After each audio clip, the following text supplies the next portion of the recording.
Movies that are specifically made for the big screen tend to have the most astronomical budgets. Chances are, you have seen at least half of the movies on this list in theaters, since most of them were also the biggest money-making movies of all time. There is one certain Disney flop on this list, but other than that, there is home run after home run in the top 8.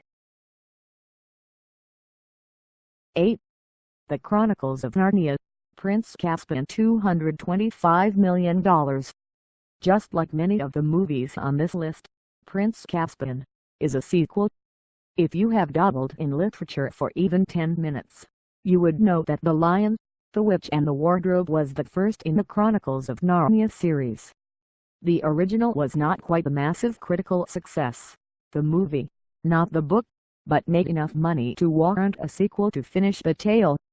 Reviews for Prince Caspian were even weaker than the original Narnia flick, and the budget was perhaps too large for this film. It pulled in $420 million worldwide, but only $141 million in the United States, well below expectations. Video games were also made for these movies and they were just terrible. 7th. The Dark Knight Rises, $230 million.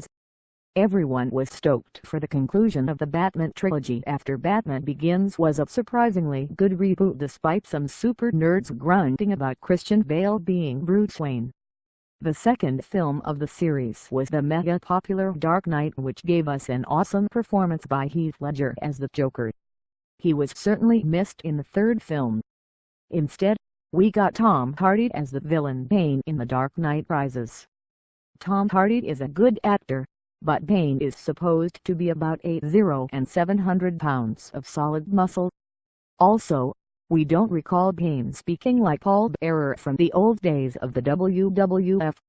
Batman's voice was already strange, so when the two interacted it turned into a comedy.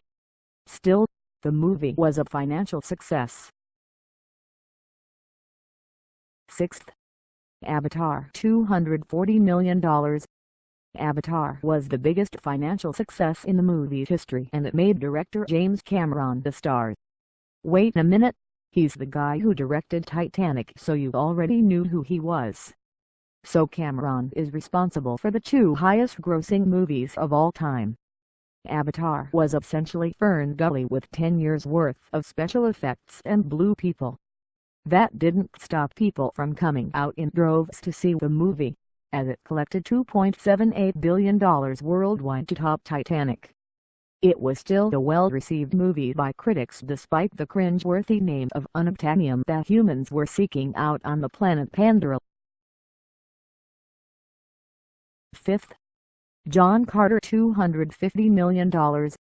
John Carter of Mars was supposed to be an animated film released by Disney in the 1930s, but it never got a full feature release. Instead, Disney opted to wait nearly 70 years to finally release a live-action version of the film. Perhaps they should have waited 70 more years. By this point, nobody remembered the original story, so it was lost on moviegoers.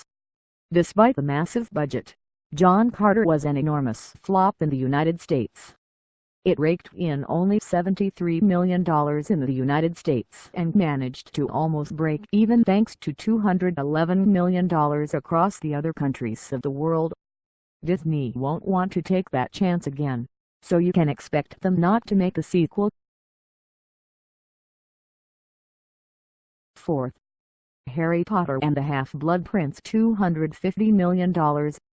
There are a total of 8 Harry Potter films in the series, but it was the Half-Blood Prince that ended up being the most expensive. This was due in large part to the final film being split into 2, which lowered the production budget a little bit. The Half-Blood Prince is the 6th movie in the series, and it raked in over $930 million worldwide. The reviews on the film were solid, with one critic going as far as saying that it was emotionally satisfying. That seems like a very odd thing to say about a Harry Potter movie, but to each his own. It's strange to see just one Harry Potter movie on this list, but this is it, the most emotionally satisfying of all. Third, Tangled $258 million. Disney princesses have made a furious comeback as of late, and the revolution started with Tangled in 2010. We haven't seen much of Mandy Moore in recent years, but she voiced Rapunzel in the film and people suddenly remembered 1999. Not only did people like the movie, 90% positive reviews, but it made a decent sum of money. The $200 million gross in the United States was a bit of a disappointment, but worldwide it made almost $600 million. The success of this movie would open up the door for the infectious Frozen in late 2013. With 2015 right at the door, kids are still singing the songs from Frozen while there are a few stragglers singing songs from Tangled. I guess it's obvious which one kids liked more between the two. Second, Spider-Man 3 $260 million. We never got a Spider-Man full-length movie worth mentioning until Spider-Man with Tobey Maguire. It was a solid foundation for the web seller story, and the sequel, Spider-Man 2 naturally, was great. So how excited was everyone for the third installment, one that featured Venom? Probably a bit too excited. The only way to describe the reaction to Spider-Man 3 would be initial denial. "Yeah, that was pretty good," said a lot of people coming out of the theater. Then on the drive home they suddenly remembered Peter Parker spinning around and pointing at people with his hair dyed black and thought, "Dear God, that was stupid." The excitement was enough to get the money from the audience, as it pulled in $890 million worldwide to create an enormous profit. First, Pirates of the Caribbean, at World's End $310 million. Much like Spider-Man 3 at World's End, was the highly anticipated third movie in a massively successful franchise. And much like Spider-Man 3, we were all a little disappointed.